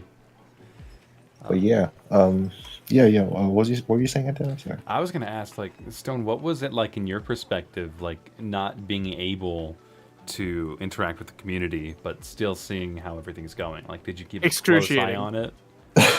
Excruciating. A very close eye. Way closer than any of you could ever imagine. I was on Hyun's dojo regularly. I was following each of my individual animator friends very closely. I even was helping, like I even helped Geo. I was his what do you call it when someone you're trying to get a job and I was his Reference. I was his reference. I helped get him his first animation job. Like I did the phone call interview for him. I constantly kept tabs on where everyone was at, whoever I could, to see where they were, because I was so my goal still didn't stop. I still wanted to make sure that what I did was right and that people were doing what they wanted to do in life, and that was, if it was for them, to continue animating, and that if I just didn't want to fail that. Like I felt like I failed in so many ways, but I didn't care about any of those details. I just didn't want that one thing to fail. So the only way for me to do that was I couldn't participate in it, but I could still observe, you know? And so I kept a tab on everyone. And I loved all the things that I would see. And I loved all the things that were happening, like on YouTube and Hyun's Dojo, the website, and, you know, Dojo Duels. And I still love seeing people's characters. And I just desperately wanted to be able to participate. But I knew that if I did, it would only, like, hurt me more. And I know that I couldn't actually tangibly be part of it. So I just followed people. I just stalked. Quietly. I never went away. I was always there. Man, that's crazy. That's good to hear, man. Yeah. The old spirit of Stone was still hovering around our bodies. I was still, dude. I was still lurking. I was still lurking for sure. And that's why I think it's still so exciting. I still have so many ideas, man. I even came up with some of them initially when we first spoke. I'm like, I need to stop. I need to pause, because I will use 24 hours out of every 24 hours every single day when I'm into something. And I just didn't want to like steamroll anything that was happening here, because I think there's still so many great things that are happening here. I just wanted to help wherever I can in anything that I can. The Dojocast being one of the things that I thought I could help do, which would be a lot of fun, and I knew it would be a lot of fun. Because I was like, dude, I need to get these things out somewhere. Like I need to say what I need to say somewhere. And I have so much to say, and there's so many people I want to talk to, and remind and let them know that I've been stalking them the whole time. Yeah, well, what are your future plans with the dojo? And I mean, personally, like what's up next for you? I don't know. So part of learning what I've learned about listening to that inner voice is I've learned to be very still in myself and look inwards towards what is bringing me the most joy, and take the present as my current and only reality. I don't look too much in the future, and I don't look to my past. I live toxically in the present, and I relinquish that completely up to the universe to what my next step is going to be. Currently, I'm animating. I put out my Andre's Arena. I love animating those 2D side-scroller fights. I love being part of the Discord and integrating with the wonderful community that's there, and so many incredibly talented people. I don't have anything super set in stone, no pun intended, of like what I want to see or where I want to go. With this, I just know I love animating. I love being part of this. I think that it's very important as where we are at in the world right now, that people need to feel like they're a part of something, and having the people that you want to be around you that have like interests is the most valuable resource in the planet. And I think that's why it's so incredibly important to be here and to be doing this and to show people why it is so important. Because again, I feel like that's the one thing I'm above the curve on. I'll never be the best stick figure animator because everyone is so wildly, incredibly talented. But the one thing I am confident about is that they don't know how truly important that they are. And every single person is so wildly, critically important. Their existence is so critically important that you have no idea. You have no idea the small ripple effect that you can have on someone's life. And I'm the living example of that. That you can, one, do anything. Because I turned drawing stick figures into a living, into selling Pokemon cards into a living, into Goku being my friend. All impossible! All very impossible things, okay? But I know wholeheartedly, and I've seen the impact across the world of the small things that I've done in my lifetime, that I know how that there's people in this chat right now that are that person for someone else in the world, that you are fundamentally shaping the world and you have no idea. Yeah. Well, I think this episode's been going on for a while, so we gotta transition away from you for just a minute. Yes. I want to take a look at an animation that I intended to look at last episode, but we just didn't really have the time. But before we get into that, anyone who's watching this live currently, feel free to ask some questions in that question bubble, or ask them in chat if it's not working for you for some reason. And then Loonstar will pick out some of the best, and then we'll take some of the questions and answer them after we take a look at this animation. Yeah. So all right, what do we got spotlight today? For today is an animation by CheezyBallz Productionz, and I really like that name. So that took me off guard. CheezyBallz. Building them up so much just for their name to be CheezyBallz. But CheezyBallz Productionz with Z's. There's no S's in there. Very nice, very nice. But they made this animation called Lego World War I Battle of Somme 1916, and I believe this is a Lego adaptation, stop motion animation of what I think is a movie. But I saw them post a preview of this on the Dojo Discord, and the full thing was finished. But like, there's so much that goes on in stop motion. Wait, this is good. Yeah, no, so it's insane. This is Lego movie. But it gets crazier, because for those of you who don't quite understand stop motion, I assume most of you do, but you have to move everything in a single frame before you can move on to the next one. So you have to be keeping track of so many things. And look at how much secondary animation there is in here. Look how subtle. Yeah, it's extremely subtle movements. Like all those little movements of all the guns in the background. Oh my god. But wait, really? This is stop motion?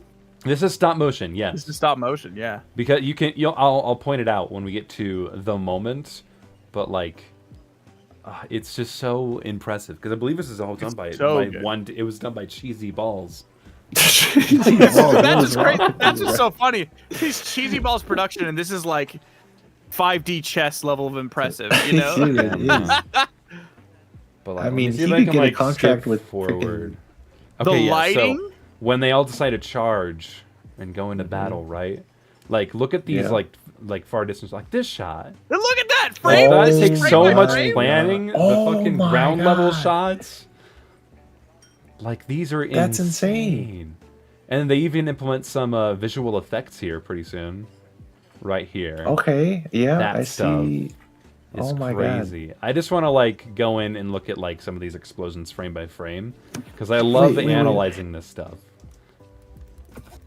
So hold on, I gotta add this video to our description, because I completely forgot. The lighting.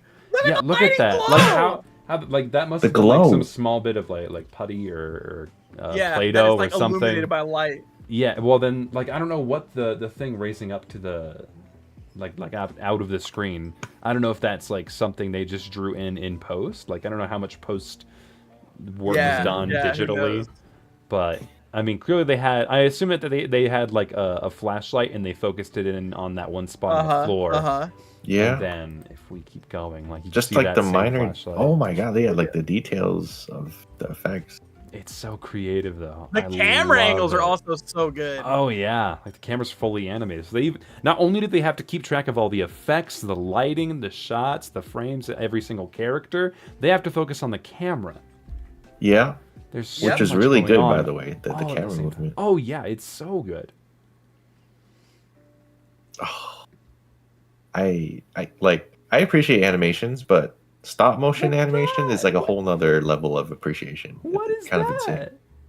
insane. Is that It's cotton? cotton. I It's think not it's with a fine, but flashlight. like their use of certain, I don't know, it's just so cool to see people so use good. just This was general uploaded, objects around them. This was It's 2 weeks so ago. well. It was Yes, uploaded. 2 weeks ago. It's crazy. Oh my But god. yeah, no, this is a crazy Lego adaptation. Just how much is going on here. He got smoked. Man. Dude, I'll never look at another cheesy ball the same again. Yeah. Oh, that's gross. He's even like. That's so crazy. How do you do that? Yeah. Oh, that's Lego gore. disgusting. Lego gore. Lego gore. I That's love the gore. Like I have, Yeah, how do you I'm do a that? sucker for gore. Oh, he literally destroyed the Lego Oh piece. wow. He literally broke it open. No He way. broke it open and put red cotton in there. That's crazy. Yeah, no, big respect to this guy. This is so much This work. can't be one guy, right? Like I we need to think look it more is. into this. This It's dude. one cheesy ball, dude. Just one. Jeez. The singular cheesy ball. You know, it looks like it was just one guy. There's several voice actors. There's no way. Because this level of stop It's motion very high level. would Very have high taken years, I think. Yeah. Let's see I if don't there know. are any I'm credits not a professional at stop motion, but here. Yeah, I can't even imagine. I mean, I don't see any other credits, so I'm gonna assume it's this one dude.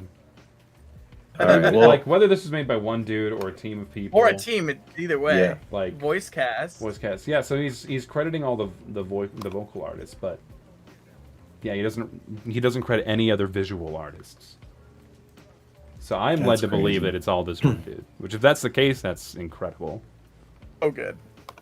Hats off. So yeah, very, very good. Oh my feel gosh. free to check them out in the description. CheezyBallz Productionz. These are Cheesy great work. balls. Hold on. I'm gonna add them in the descriptions right now. All right, let's get into some questions. Hyun, you want to pick some so I can grab the last few here that I see? Yeah, 1 second. Let me see. Let's see. This is Adri asks any future anime. Oh my god, excuse me. Any future animations or collabs you're planning? With a lot of question marks and a with a happy face. I guess this is to Stone. me? Yeah. There is a joint file that I'm working on with JH, where I'm animating Andre and he's animating Alpha. There is a joint file that I'm working on with Exhorting, where I'm animating Andre and he's animating his RHG character. And then there's Andre's Arena, which isn't a collab. That is just my solo project. Those are the things I'm working on right now.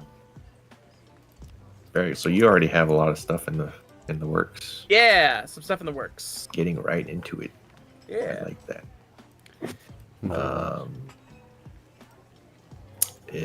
Tenna, you want to ask a question? Yeah, sorry, I was organizing some of the questions we have here.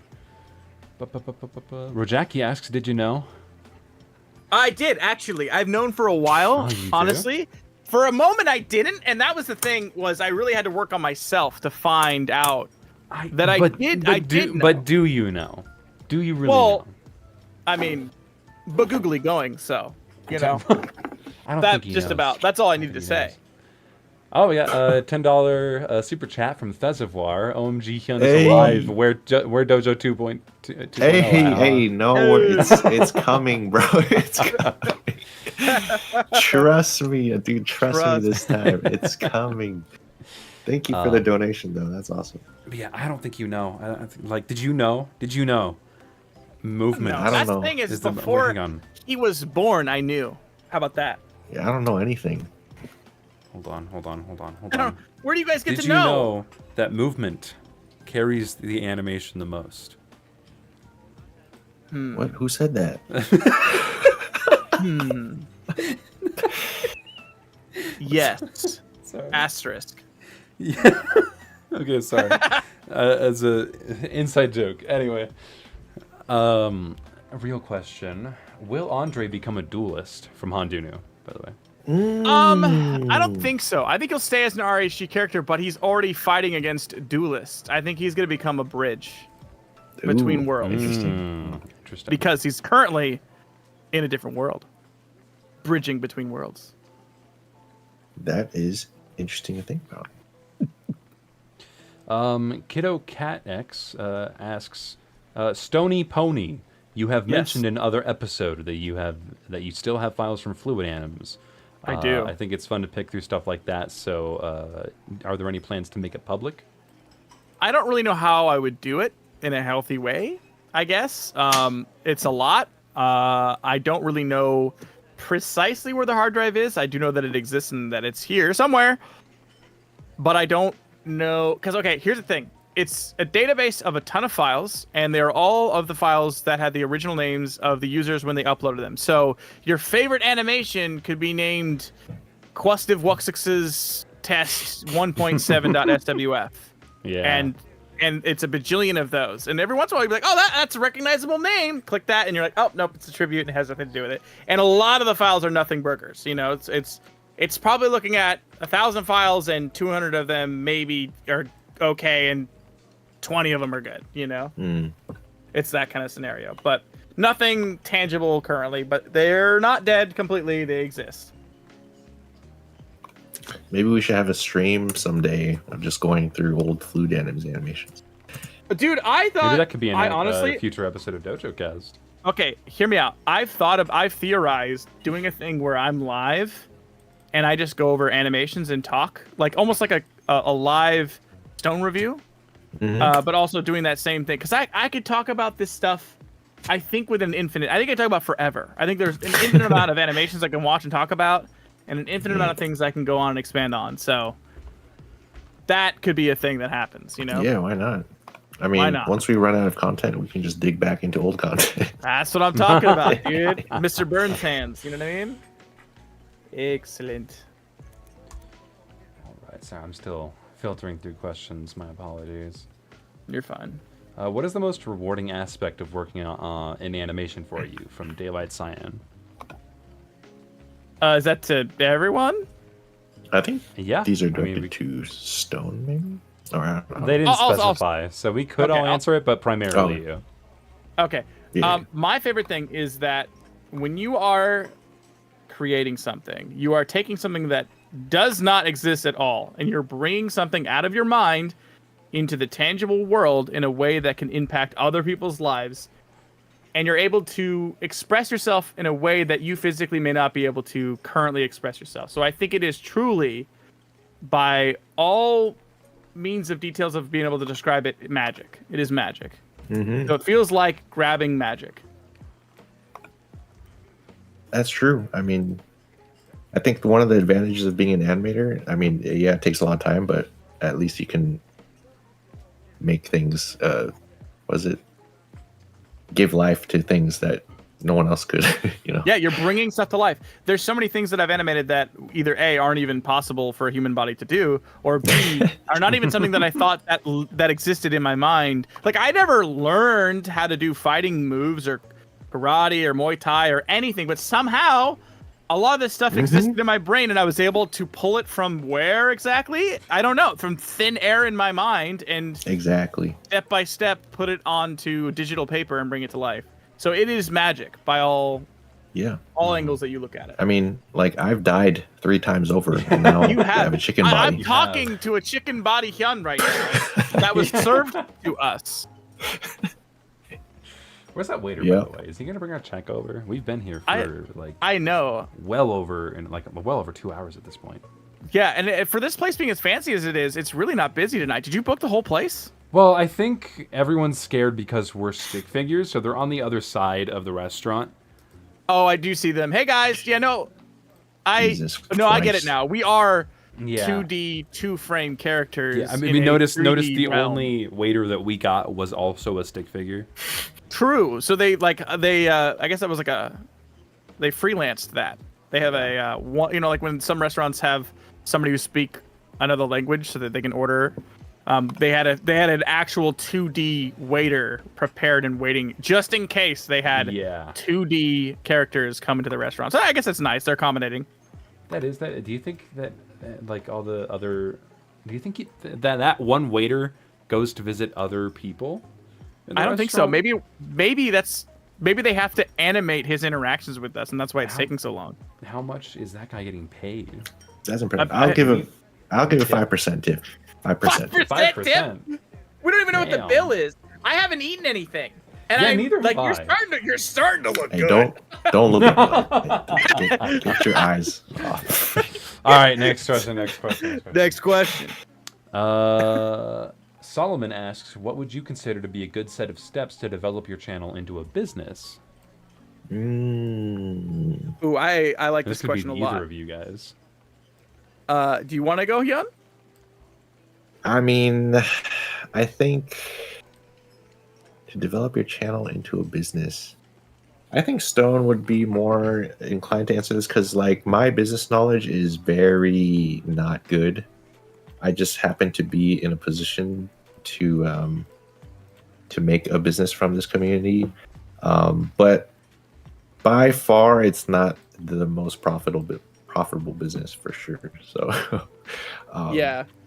But yeah, I think it's just trying to do whatever you can and use whatever tools you have to get your name out there, and also, sell your services and market it appropriately. But it's hard at the same time. Like, I'm still learning to this day how to run a business and stuff like that efficiently, because I know right now it's very inefficient, and I could be doing a lot more. But yeah, I don't know. What do you think, Stone?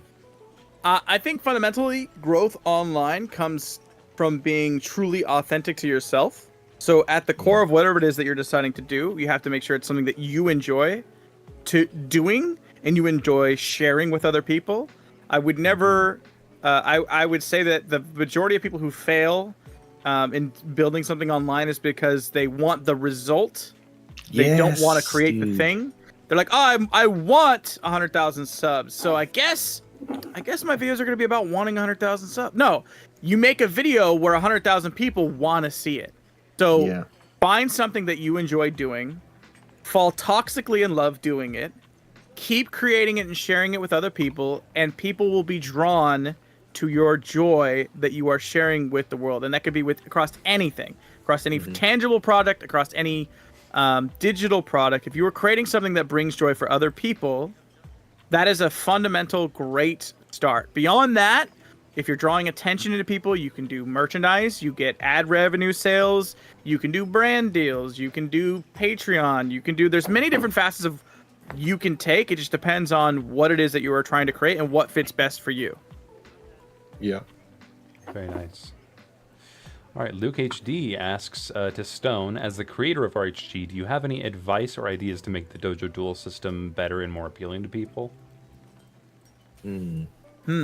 I think that Hyun and the Dojo team have done a fantastic job. Truly. I think that the point system is fantastic. I think that the world building is super, super cool.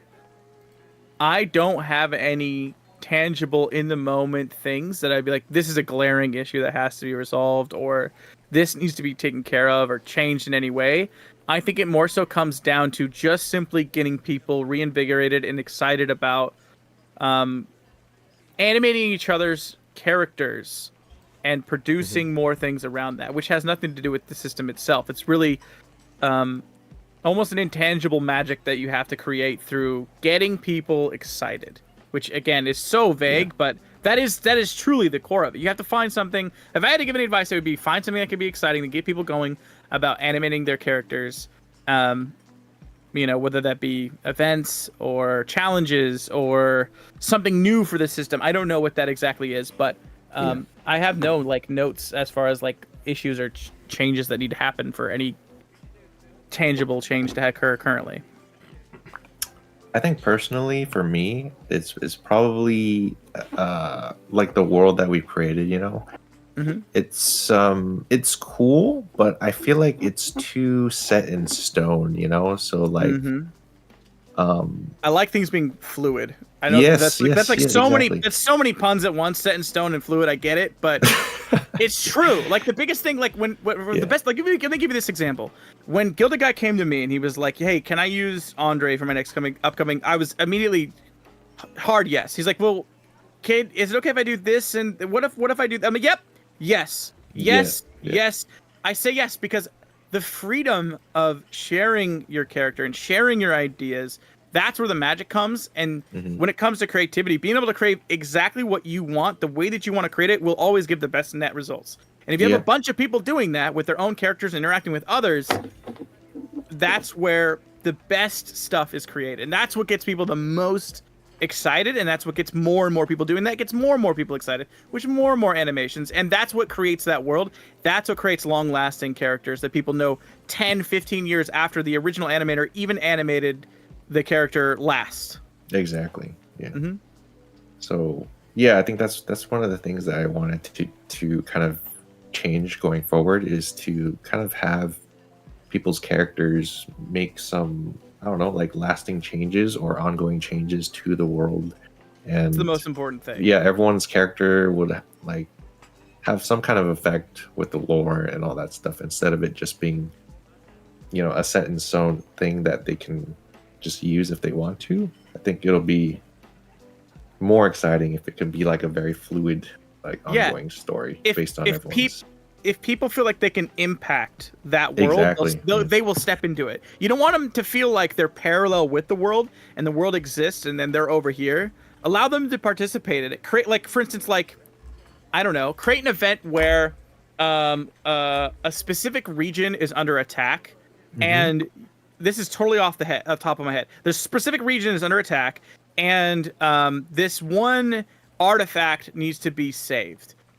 In this challenge, animate your duelist traversing through this part of Sierre, and we will alter, based off of whoever the top competitors are, whatever happens in your animation can become part of the canon for that area. You will shape how the artifact is found, what the artifact does, and you will then tangibly own whatever that thing is at the end of everything is said and done. Whether it's okay, now you get this device that allows you to teleport 3 times or something, whatever. But then they feel like, oh, I'm actually shaping that world. I'm in that world. I want to be in that world. Exactly. I don't want to ever leave there now. I want to set up camp. It's almost like D&D. That's the way I see it. Yeah, exactly. I want to have my own port outside of that area, and I want to have artists draw my little shack that I have built, my defense systems around it. I want them to show my neighbors and my pets. I want to draw the animals that I find in that area, and then I want to animate that's the kind of world building that gets people really excited and wanting to be part of that world. So that's what I would do. All For right. sure. Awesome. So, Hyun, you want to do the last question? Let's see what's over here. Okay, well, you find a question. H beep. Yeah, let me just say this real quick. For everyone watching after the live stream, or for those currently watching the live stream, there's a lot of good questions that I'm seeing here, but we're going to close out this episode after this last question. True. But please feel free to leave your questions in the comments of any episode, and we might come back to them on a guest-less episode. Yeah. Okay, here's the last question. Hold on. I'm gonna see if there's any really good ones that I'm missing. Okay. This might be an easy one, but let's just see. In terms of influence, this was by H Beep. Question. Is that Oh wait, sorry, no, his name is H Beep. Oh, H Beep. All right, I got it. In terms of influence, who do you think is the most influential animator that makes modern stick figure animations look the way they do now? I think the answer is easy. Yeah, I think I know what you mean. It's Turquoise. Oh Turquoise. yeah, for sure. Turquoise fundamentally, if I could say so boldly, is the sole reason the vast majority of you people being here now are here. The animations that he did reached the real world in such a big way that it brought in the largest surge at any given moment of talent and people into the community that is unmatched since. That's why you see so many people that you know today that are big into animation. They all came within like a 3-month span from when Turquoise released Shock, when he released Unbalanced, when he released Failed Containment, when he released the 4-day events. His unwillingness to be complacent from animation to animation fundamentally supercharged a generation of stick figure animators, maybe 2. I mean, even right now, because I don't know if this is true, Atena, but like with Alan Becker, he works on a majority of like the animations and even the ideas, right? Not quite true, but he does still have a very large influence on the team. He currently writes and animates 90% of every education episode. Yeah. So like AV Math, AV Geometry, AV Physics, all of those were Turquoise's brainchild. Yeah. So even to this day, like he's just inspiring people without the people not even knowing who he is most of the time. His work is that good, and he is truly unique, and that easily and that is amongst a sea of very talented, very inspiring, very capable stick figure animators. Still, it's no question to me. Yeah. I hope he's doing well. Yeah, for real. All right. Well, I think that'll be it today. We're gonna ask for the check, which I don't think is gonna cost us anything. Hope not. I'm not I mean, paying for this. Yeah, you can't cook my friend. Yeah. And then bill me. Like, what are you talking about, man? Yo, I still gotta eat something, man. I think this is a. I mean, just eat yourself. They seasoned you pretty good. You Delicious. probably can't feel your legs anymore. You might as well. I mean, you know. Chicken. I've been really craving chicken for some reason. You're like, it sounds good. We'll get you out of there. We'll figure you out. But thank you everyone for watching. Stone, you want to lead us out? Yes. Be sure to leave us comments, please. We love them. They help shape the episodes. I always read them throughout the week. They brighten my day. So please, if you're watching this in the future, you are now able to leave a comment. Leave us a comment below and join us next week for episode 23 with Stealth and KJ. Oh, it's happening. Oh my gosh.